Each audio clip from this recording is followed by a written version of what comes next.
Welcome to the MIT at Innovation Program podcast. This is a repository of insights by thought leaders and practitioners of innovation where they speak about their views, insights, and experiences. Come join us. Hello everyone and welcome to yet another exciting initiative by MIT ID Innovation Program. On behalf of the head of the Innovation Program, Associate Professor Harshit Desai, the core team and the alumni, we are grateful to be amongst you all hosting this session today.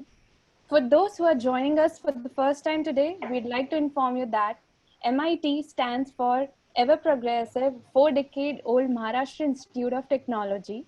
ID stands for MIT's 15-year-old pioneering Institute of Design. MIT ID's latest contribution to strengthening the global innovation ecosystem is the one-year innovation program, which focuses on the 4 pillars of design, business, technology, humanities. The key features and differentiators of this one-year course are on hands-on, highly customized, pro-practical, project-heavy based learning, deep immersions, and humanities. We welcome our guest speaker, Innovator Mr. Ankit Kukaria, TEDx speaker and co-head team Avishkar Hyperloop. The 28-member student team of IIT Madras has been doing indigenous research and development for building the first ever self-propelled, completely autonomous Hyperloop pod in India. Avishkar Hyperloop is among the top 22 teams out of more than 1600 plus globally. Their designs and had been approved by engineers from Tesla, SpaceX, and Boring Company for finals of SpaceX Hyperloop pod competition held in July 2019 at its headquarters in Hawthorne, LA. It is the only team from India as well as Asia to have been able to achieve this feat. Ankit has worked extensively on system-level design and optimizing of the Hyperloop pod. He played an instrumental role in establishing a strong network between alumni, industries, and the team. As chief strategist, he laid down the business plan for raising funds amounting to INR 1.2 crores for the project and successfully executed it within 3 months without a dedicated sponsorship and marketing team. He has also been invited by IIT Madras Foundation to deliver a talk in Silicon Valley on Hyperloop technologies.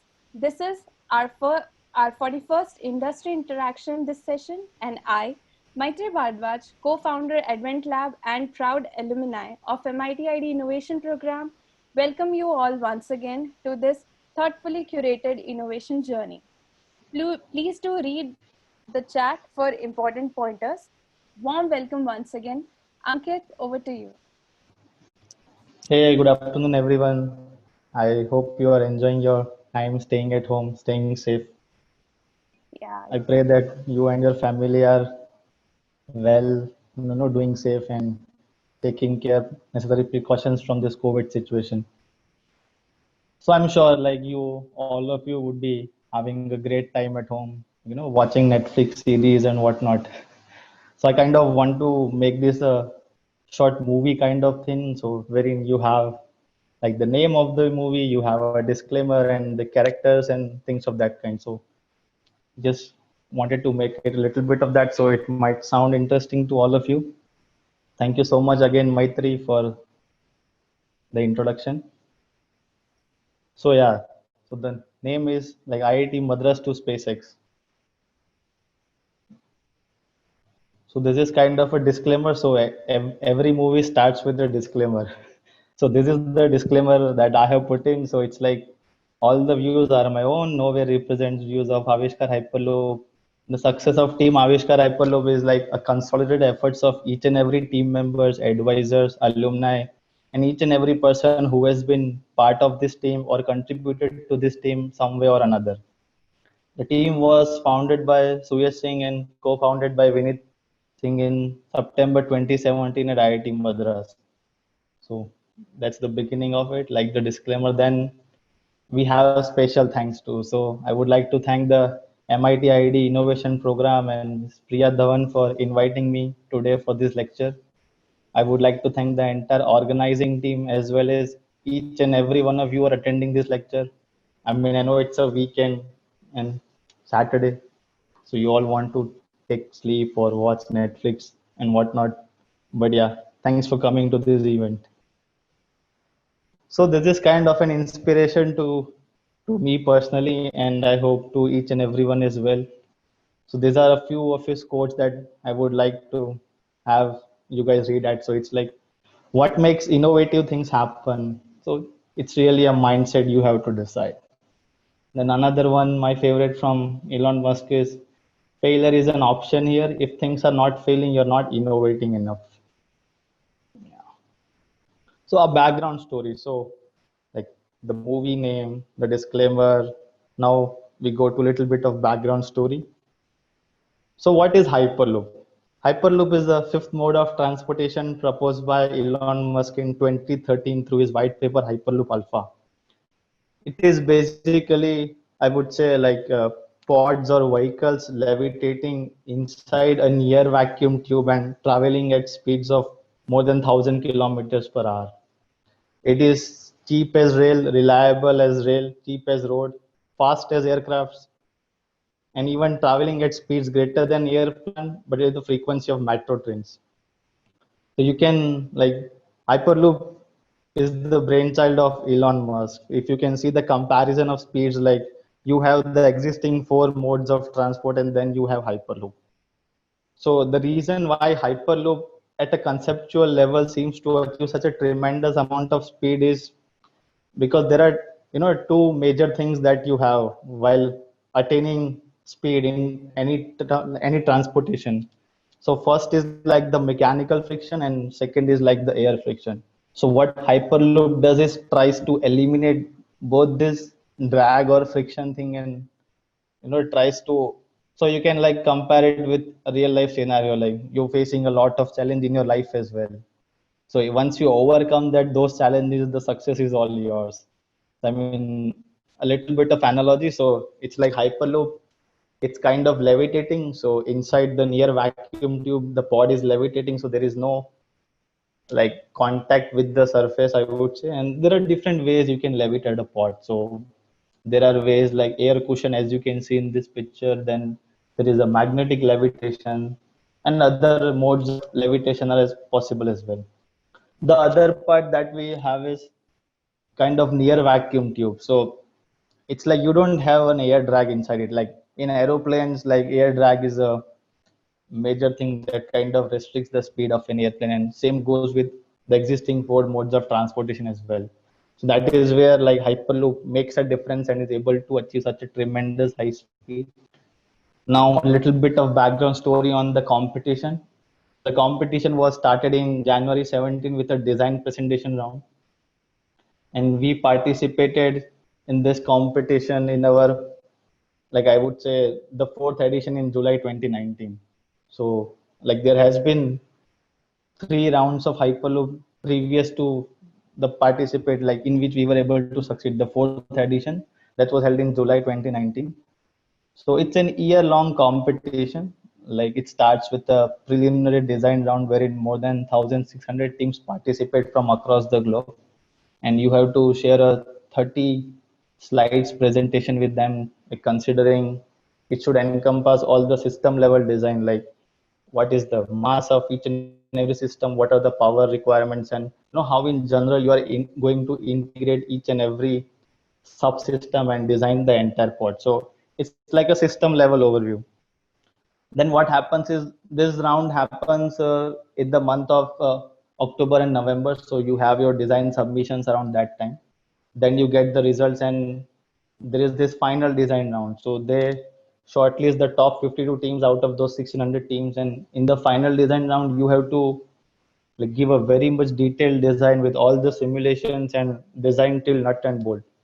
So that is the level of precision and accuracy the engineers from SpaceX, Hyperloop, and Boring Company require you to have. Then there are 5 separate interviews being conducted by people from SpaceX, Tesla, and Boring Company. So you have to pass each and every of those interviews, and finally you reach at a stage wherein you are allowed to actually build the prototype and participate in the finals of the competition. So on the left side you can see like the 1 mile long hyperloop tube, and on the right side the interior of the hyperloop track. So it's like a 1.8 meter in diameter, the small aluminum rail that you can see. So that is basically the track of the hyperloop pod, I would say. So our pod has to be aligned in between this aluminum rail. Yeah. So I think you have now a brief background story. Now a little bit about myself. So most of the introduction is already done by Maitri. So I did my bachelor's in mechanical engineering from Dhamsi Desai University. So it's a university based out of Gujarat. Then I went to do my master's in aerospace engineering, and there I was the team co-head for Avishkar Hyperloop. And at present I'm working with Chairman's office at Reliance Industries Limited. So a brief about what I do right now. So I would like to walk you through 6 learnings that I learned while being part of Team Avishkar Hyperloop for 2 years. So the learnings are like, I mean, I would say I did not know all of this as I was joining IIT Madras, but it's a process and the journey that I have been through, and as a result of which I would like to encompass my 2 years of journey into those 6 learnings. Yeah. So the first learning is purpose. So this is a quote that I resonate with from Nelson Mandela, that there's no passion to be found playing small, in settling for a life that is less than the one you are capable of living. So as I joined IIT Madras, like any other individual, I was also looking for opportunities and exploring the culture in various technical teams at IIT Madras. I came across this unique thing called Center for Innovation. So just like you are part of an innovation program over here at MIT, we also have a Center for Innovation at IIT Madras, wherein students from different technical backgrounds come together, form a team, participate in projects like national, international competition, come out as a startup. So it's like an innovation center. So one thing that I learned while being part of this team is the purpose should not be, tied to an individual person or a fame or anything. The purpose should be to impact the lives of millions of people. So the journey started by just being part of a team, trying to do something, and later on, like throughout the journey, I have realized that to keep yourself motivating, like, because you will face a lot of challenges while passing through tough times in your life, and that is what I feel like. If you have such a purpose that you're not doing this for yourself, but you're trying to impact the lives of other people by doing this, then that is what I believe, like, should the purpose be while you're trying to do anything. So once the team was formed in September 2017, like, we faced a lot of criticism from the beginning, in the sense that we were already late in forming the team, and there are other teams as well in Center for Innovation. So they all were, so we were also looking for team members to join the team, and I was also new to this campus and everything. But the purpose is what kind of held us together as a team and throughout the journey of 2 years as well. Yeah. So my second learning is passion. So I would like to quote Simon Sinek over here, like, working hard for something we don't care about is called stress. Working hard for something we love is called passion. So once the team was formed, like Naviskar Hyperloop, then we had to, set up a team. So like we were the three of us, like Suyesh, Vinith, and I were there, and we were looking for team members because this was going to be such a big project. So we had to form a team. So we were looking for like-minded, passionate people, like who are kind of aligned their goals to whatever vision was.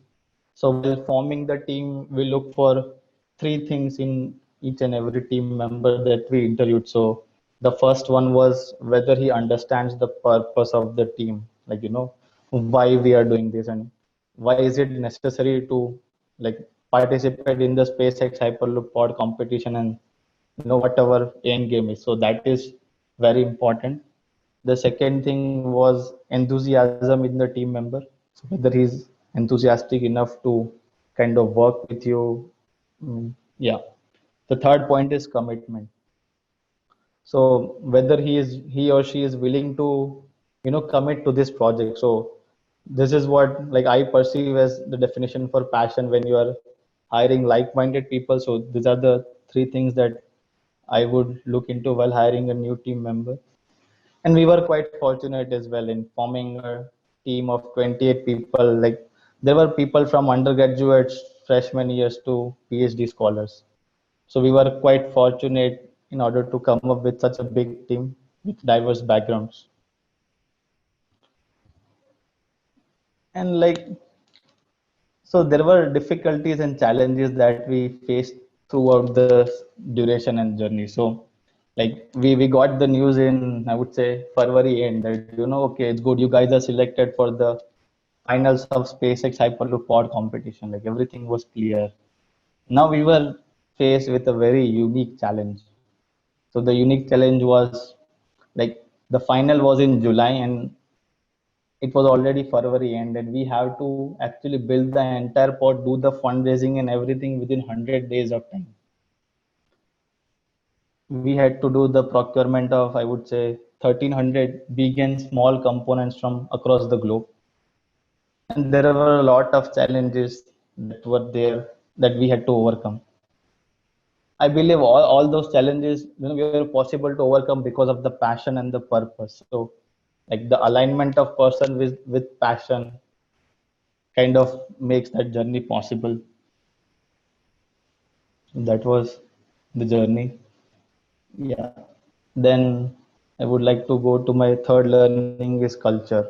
So once you have a purpose in mind, a vision in mind, you have a team who is passionate, as passionate as you are. Now what you have to do is kind of define the culture inside the team.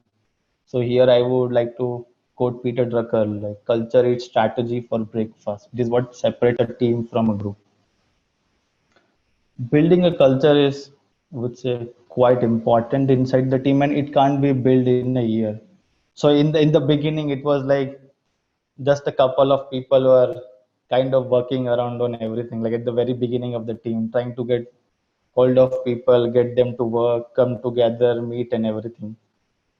But eventually, we started giving responsibilities to each and every team member, and the culture developed over a year. So it took us around 1 year of time to develop that culture inside the team where everyone felt like being part of doing something bigger. Like it's not just a competition we are doing. It's like kind of representing India at the global stage and like making it at the forefront of deep tech. So that kind of culture we try to cultivate within the team members as well. And it was quite difficult. So I remember an instance wherein I would say, uh, so the fundraising part was a very tricky one. Like we had to raise 1 crore, and it's a tremendously huge amount in India. And that too, as a student competition team, it's quite difficult. So if you are a startup or an entrepreneur, like an investor would invest in you, as in like he would see his gain and stakes and everything. But who would donate to a student project, right? I mean, there is no like benefit, monetary benefit that someone is going to get out of this. So there is one instance wherein like we were struggling to like gather funds from here and there and trying to do whatever was possible, like going after each and every person wherever we find, whoever we find. So one thing was like the team was also kind of becoming anxious because they have been part of this thing for the last 1.5 years. And now we were short of funds, so what to do? So at that point of time, I just posted a message in the WhatsApp group telling everyone that, that you guys have worked a lot and are kind of building the technology, design, innovation, and everything. But this is the situation. Like we are struggling with funds and everything. So after I posted my message, like I started working on other things, like held up in meetings and everything. And then after I would say half an hour, I just opened our WhatsApp chat group and realized there were 73 messages. So I was quite surprised, as in what had happened after that message. Then I started scrolling from the top and came to realize that the team members have themselves started pledging money for this project. I mean, that was the time when I felt, like we have kind of cultivated a culture inside the team. So each and every team member was pledging some money from their side, as in like, oh, you don't have to worry, like we'll ask our parents and everyone to contribute to this project. So that was the kind of culture we had created inside our team. Yeah.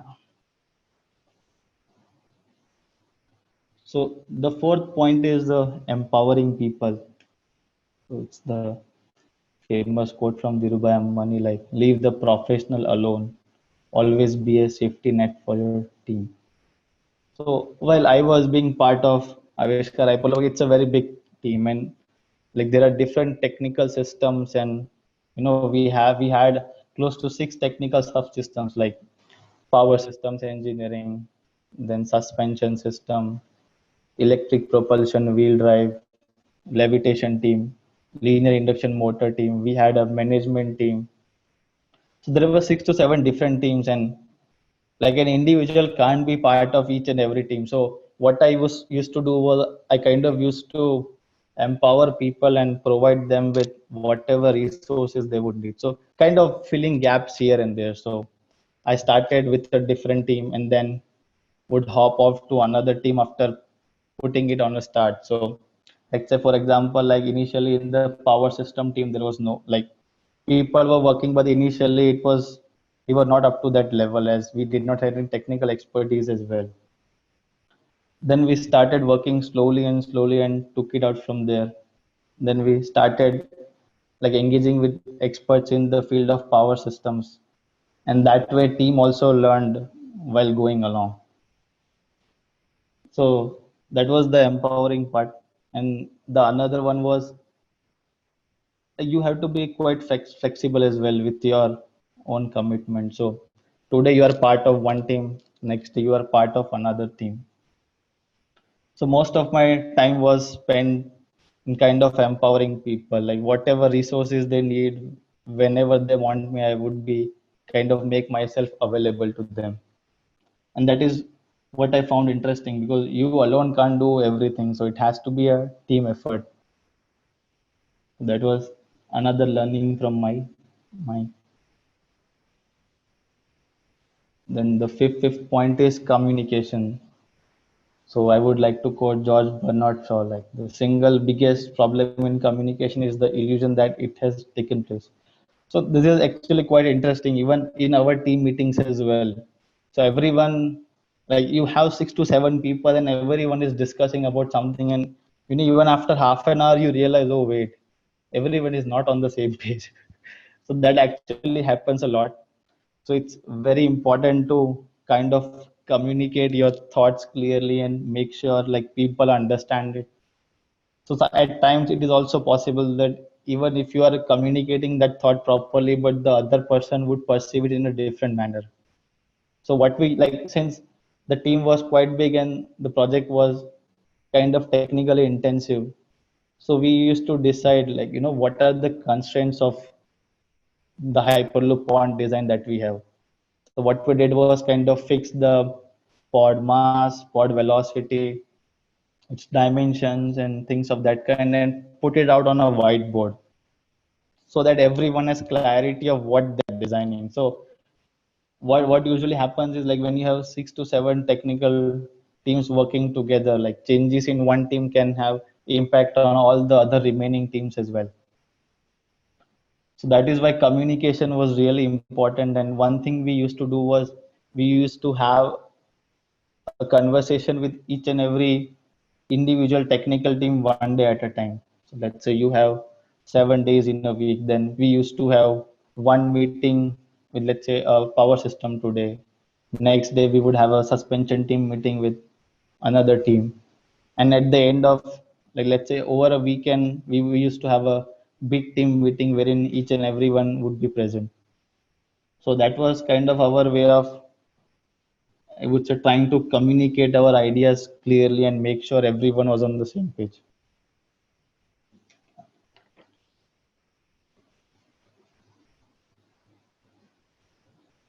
The sixth and single most point I believe is perseverance. So, as Dr. Johnson famously quotes, great works are performed not by strength but by perseverance. So, you would be quite surprised, like you see all the Elon Musk and everything, but the background stories we faced a lot of challenges. I mean, I would just walk you through like a couple of them or a few of them. So the team was started in 2017, but we were not able to get shortlisted in our very first attempt. So during the 6 months of time, initially we formed the team, we put in all the efforts, and still we were not able to reach the finals of the competition. So that was our very first attempt at the competition. But the team eventually did not give up. So we kept working on the project, and then next year we were able to succeed. So that is where this cracking up the interviews and going to SpaceX and everything happened. The other challenge that we faced was procuring the batteries from China. So I mean, there are a lot of legal issues that we were stuck at while procuring the cells from China. I would say we had started, like reached out to vendors, and it took us close to 6 months to get those cells. And the cells also arrived like 10 days before the launch of the pod was scheduled. So we faced difficulties in terms of logistics there. Then the other part was our chassis was designed at the very last moment. So I would say we had close to 10 days, and the team worked really hard to put together everything in those last 10 days and build the entire pod. Funds were always a shortage for us, because even if you get funding of, let's say, 1 crore, but you still need to get it passed through the entire IIT Madras community and the obligations that you have over there, and then it comes to you. So that was also quite a bit of a challenge for us. Of course, the IIT Madras was very much helpful in that, but processes take time. So that was like the funds issue. Then everything was done, like we had built the pod, tested it successfully, everything, but now we had to ship it to SpaceX. So that was quite of a big thing, because the pod weighed, I would say, close to 200 kgs, and with the packing and everything, like there were more than 500 components inside the pod. So we had to unpack each and every one of them, and then put it out in separate container and transport the whole pod to SpaceX. So that was quite a bit of a challenge. And in the end, even the vendor with which whom we were communicating, kind of disappeared for quite some time, like 10 to 15 days. So we were also stuck over there, but we did not give up. Like we kept on persisting and following up with him, and eventually we were able to ship the pod to SpaceX right on time. Now, if this was, quite not enough, like passing through all the hurdles of the competition, raising all the funds, building the pod, doing the procurement from 5 different countries and everything. Everything was done. So here comes the climax. Like now, what could go wrong? Like everything is sorted out. Vendor is ready. We have to pod is being shipped to SpaceX. Everything is fine. We have booked our flight tickets and everything. So what could go wrong now? So one thing that happened was, like out of 28, 15 of the team members, like who have been part of the team since the beginning, kind of applied for the US visa, the immigration part. And like even we were quite surprised, the visa of all the 15 team members was put on hold by the immigration department. And like they had to do some kind of background check. I mean, the point is like till the last moment we were facing challenges at each and every point in our journey. But the good point was like eventually we were granted visa, but that too like after a delay of 1 week's time. So yeah, I mean it was quite bit of a struggle, but as a team we like never gave up. So everything was like kept pushing, working hard, and yeah, that's how like we were able to manage to pull this off. Yeah, so thank you everyone for listening to this. So that's all I have from my side, and like few of the after credits if you would like to see. So this is the design of our Hyperloop pod. Like we had some good investors, and you can see the design. So on the left hand side, the box you see is kind of a battery pack, the wheels, the suspension system. Then on the right hand side, you can see a cylinder. So that's a compression tank. So we had a pneumatic actuator like braking. We were braking the pod through air. And besides that, it's the entire pneumatic system.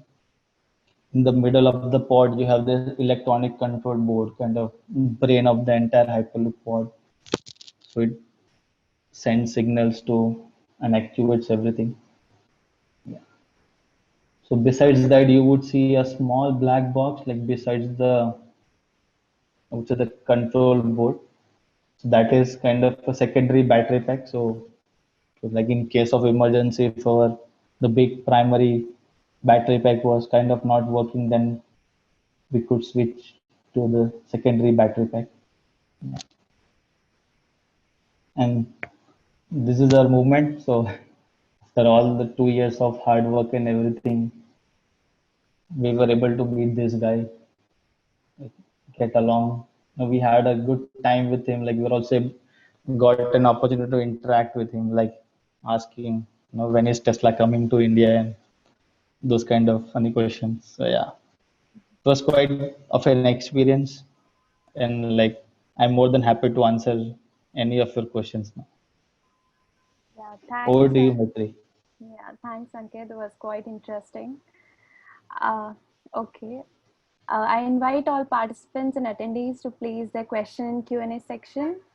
I'll read out some of them. Uh, how did you guys actually start off with? I mean, did you start working with divisions and subsystems from the beginning, or Hmm. was it after you had a clear idea of what you were going for? That's a very good question. Like we faced a lot of challenges in terms of defining the technical subsystems as well. So initially we had only three, I would say, the mechanical team, the electrical team, and the computer science team. So those were the only three teams that we had in the beginning. And eventually, as and when we progressed, we you know felt the need for different technical teams. So that is also so it was not like we were very clear in our mind from the beginning. Yeah, Okay. so it was quite of a journey. So eventually, like first we had this three team, then we shifted to a new format wherein we had some 7 to 8 technical teams. Then along the way, after some time, we divided the team into two parts. Like first was the competition team, and another was the research team. So parallelly, we started also doing research for the full scale Hyperloop pod and that way. So like the journey taught us, the division required in the team. And I mean, we could always look up at other Hyperloop teams as well who were already being, well established. But I would say each and every team was in a unique position, and we kind of had our own challenges. So we got to define ourselves in the journey. Yeah. Yeah. Okay, there's a question about can you give a brief breakdown of your project cost? Oh, that's an interesting question. So I have a slide over here. Maybe I would like to share that with you. Sure. I'll congratulate you first on amazing achievement of your team. Excited to see the Indian qualify for the finals. A difficult final right team members. Okay, sorry. So I would say like approximately, so till the picture is loading though, approximately close to 60 to 70 lakhs was for designing the pod, and the rest of the thing was like kind of utilized in investing in future technologies like doing research work and the travel and accommodation of the team members. It's taking quite some time. Yeah. Yeah, maybe we can move on to next question. I'll just show it when it opens up. Hello. Hello, yeah. There's a Yeah. bit core technical question by Gautam Mayur N. Why did you Mhm. use linear induction motor and why does brushless DC motor over it? Uh, you use BLDC for propulsion, right? Why didn't you use? Mhm. Okay, why don't you use brushless DC motor? Yeah, so like in our very first design, we wanted to do propulsion with the linear induction motors and levitate it with the help of magnetic levitation. So we had actually, done simulation in linear induction motor, but when we sent it out to SpaceX, yeah, so the feedback was the linear induction motor is quite a complicated electrical motor design. So it needs a lot, it needs some research and time as well in order to completely mature it to a like side by side the research was still going on and we were actually able to build a small linear induction motor and do its demo. But for the final competition in which like we were able to build the hyperloop pod, we kind of used the DC motors. Yeah. Okay, the next question Does is that answer your question? it was yeah, okay. I'll shift to next question. Mayur Chitness is asking, we have Virgin Hyperloop and Tesla Hyperloop. What is difference in that? And can Mm-hmm. any company work on the Hyperloop technology and their own product in market? Yeah. So these are two separate entities. Like Virgin one is kind of owned by the group Richard Branson. SpaceX Hyperloop like the Elon Musk. So SpaceX at this point of time is not into commercializing this Hyperloop technology. So they have been doing research and development. And Virgin Hyperloop one is in the commercialization phase. So they have already tied up with like different states across the globe. MOU did technical surveys and business case studies. So they are kind of in, I would say, the market of commercializing it. There is this project that is also being planned from Mumbai to Pune for the Hyperloop thing. So going on, and the idea is, I mean, so the white paper is anyone can take a reference from that, and I would say anyone can start their own Hyperloop. Yeah, so you have all the freedom. Okay. Next question is from Ashish Manohar. When will Hyperloop become a reality? What would it be cost effective? Yeah, so like you will find internet about Hyperloop coming to life using hard into this, but I mean I feel it will take at least 5 years down the line until we can see pilot project running. Yeah, that's my stick. And in terms of being cost effective, I mean definitely like any mode of transportation, like eventually over time it's kind of becoming affordable at this point of time. So I mean, technologies like this eventually takes time, but yeah, I mean, I would not say it will become cost effective from day one, but over a span of years, it is possible for common man to travel in that. Yeah, I mean, ultimately, if you're not able to cater the needs of a common man, then I mean, that's kind of become an elite transportation system, which no one wants. So yeah.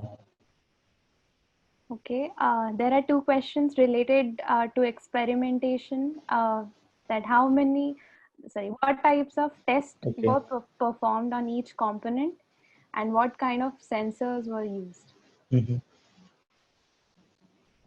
Yeah.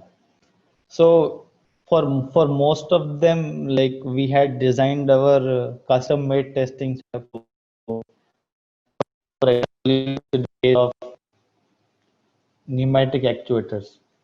So what we did was, I mean, eventually they were going to be installed and so kind of we converted the linear motion of the Hyperloop pod into a circular motion, and from there onwards, like what we did was we placed actuators on both sides of the aluminum wheel and kind of tested it by applying the pneumatic pressure. So it was a custom made design for our the with the pneumatic system. And for the linear induction motor, like we built a very small setup. I mean, it's quite difficult if I explain you without the diagram. So yeah, but we had custom made design because it was not possible to find already existing setup that would meet specific requirements. So we had to design our, and the same we did for levitation as well. So levitation is basically like you have an aluminum surface and your pod has to hover on that surface. So what we did was we converted the linear thing, like linear hyperloop track, into an aluminum disc that is rotating, and then we put a magnet at a particular distance, and because of the rotation of the aluminum wheel, that magnet was repelled and eventually it started levitating.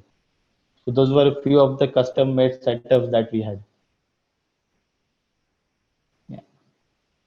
Okay, next question is what separated your design from other teams and what are the major drawbacks in Hyperloop? What challenges you faced? Mhm. So what separated us from others, I would say, wasn't, so SpaceX was looking at from an holistic point of view. So they were not like very peculiar about your design, like whether you have a very unique design. So that was obviously a part, but the thing was you have to be the safest in the competition, like in order to reach that level. So safety was the priority of SpaceX.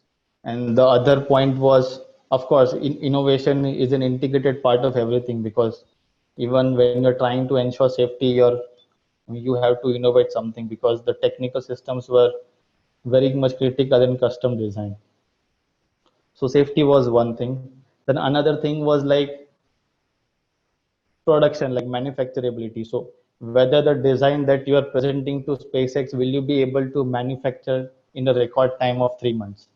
So that was the another major challenge. So those were the two factors based on which we were able to, kind of stand apart from all the existing teams. And what was the next question? What are the major drawbacks in Hyperloop? Yeah, so if you consider Hyperloop as a system, so it's quite an infrastructure heavy system, I would say. So let's say, for example, the tube has to be kind of straight, because the pod has to travel in a straight line. So that is one of a major drawback. Like you have to find that straight line kind of thing and then lay out down the tubes and everything. The second challenge is maintaining the vacuum, like the near vacuum condition inside the vacuum tube. So that is the second challenge. And if there is, I would say, some kind of hole or anything, the entire thing would explode. So those are the key challenges that from a technical standpoint that needs to be resolved if you are to actually commercialize this thing. And the third part is having a good business case study. So I mean, ultimately someone has to earn by laying down that thing for a common use. Okay, Yeah, thank so those you. were the key challenges. Yeah. So I Okay. think I have this so if you want to see the, I would say, I'll just share my screen. And so the cost distribution, someone was asking in the beginning. So I'll just share that. So you can see the entire budget. It's going to full screen. So the total budget was 170K. I mean, we had actually designed this while we were raising funds. So I mean, this is the, I mean, if you are to pitch to someone, this is the like one-page project budget. So it comprises everything. Like, first of all is the division of your funding. The second one is like what are the milestones you are going to achieve with the help of those funding. And so this is kind of, by what time you require how much amount of funding. So this is kind of the thing. Yeah. Hope that answers your question. Yeah, sure. Thank you. I would like to place another question by Ashish Manohar. The bullet train also uses levitation technology. What would be the advantage that Hyperloop have over the existing tech used by bullet trains? Hmm. So I would say there are two different types of levitation. So one is electrodynamic levitation, and another is electromagnetic levitation. So there are two different technologies over here. So like how bullet trains work is kind of a technology of attraction and repulsion. So you have alternating north-south poles, and like the north repels north and it attracts the south pole. So kind of the bullet train moves in that manner. And what you have in over here is a different technology, like it's a contactless thing. And like the pod is levitating and the linear induction motors are kind of stacked on both sides of the track. So the advantage is obviously in terms of infrastructure cost. I mean, if you are to implement the bullet train, you need to set up a very precise and accurate infrastructure, and that is quite expensive. And you need all the electricity and everything. And if you consider the linear induction motor, so basically you need an I-rail, as you saw in that the Hyperloop track I had shown you in the beginning. So you don't need a very high intensive infrastructure for implementing the linear induction motor as compared to the bullet train. Okay, thank you, Ankit. There's a question: will the SpaceX competition be held this year? If yes, when? If you can. Yeah, I mean, so like so far I haven't heard anything from SpaceX. Like you can go to their website. So at this point of time, they're not conducting the competition, the Hyperloop competition, but they are conducting this boring competition. I think the last date is gone now, but maybe you can keep looking at it for updates. So I mean, SpaceX, Tesla, and Boring Company. So Boring Company is conducting their own competition wherein you have to build technology for digging tunnels and everything. So that is another thing you can look into it. Yeah. Okay, thank you, Ankit. There's one more technical question by Shashwat Tripathi. What are the chances of damage to the tube and the vacuum inside dying? Will it be safe in case of damage? Can you repeat? What are the chances of damage to the tube and the So vacuum inside? yeah, so leakage is a very like common answer, I would say.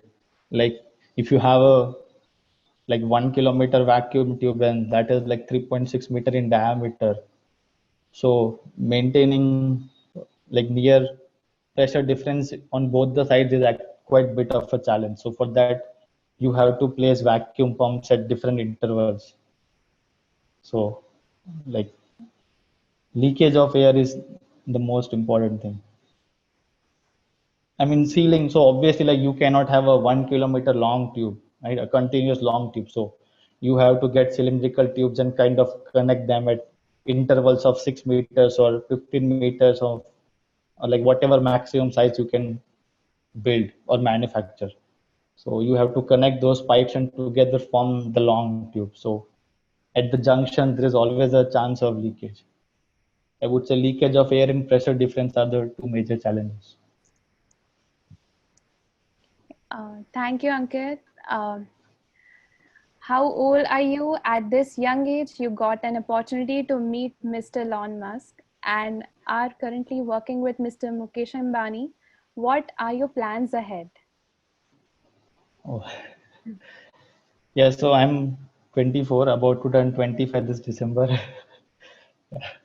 And so it's a nice journey with like Reliance Industries. So I mean, I'm there also. I'm working on a futuristic project related to transportation. So that is one part I could say, and I would like to keep on working with them for the time being. Yeah. So yeah, I mean, I have some plans for the future, but let's see how things go. But right now, like Reliance is quite a good place to work, and the culture over there is more like a startup than the corporate. Like I have been with them for the past 1 year and I'm enjoying my time over there. So it's a good opportunity, and it's what I have been doing in the past 2 years. I'm continuing to do kind of, working on a similar thing over here at Reliance as well. So that's kind of a continuation of what I always wanted to do. Yeah. Okay. Thank you, Ankit, for all the questions that you answered. For more questions, do reach out to us offline on LinkedIn. Special thanks Yeah. to our guest speaker innovator, Ankit Kokaria, for his time and sharing the value add takeaways from his innovation journey. This curated series will feature a variety of industry thought leaders who are part of the global MIT ID innovation ecosystem. We encourage you to connect with us via social channels to know more about MIT ID Innovation Program and upcoming engagement and online courses. For those interested in becoming top-notch innovators, we invite you to explore our courses that will fast-track your career path. So log on to www.mitidinnovation.com to kickstart your innovation journey with MIT ID Innovation Program. As an alumni, I vouch for the lifelong learnings from this 1 year experience. Let's learn, innovate, and lead. Yours innovatively, Maitri Bharadwaj, signing off. To everyone, stay connected, stay safe, and keep innovating every day. Yeah. Thank you so much, guys, for attending. Have a nice Thank you, weekend. Stay Ankit. safe. Take care. Thank you, Ankit. Yeah. We'll catch up later. Yeah. Thank you. Thank you. Thanks. Yeah. Sure.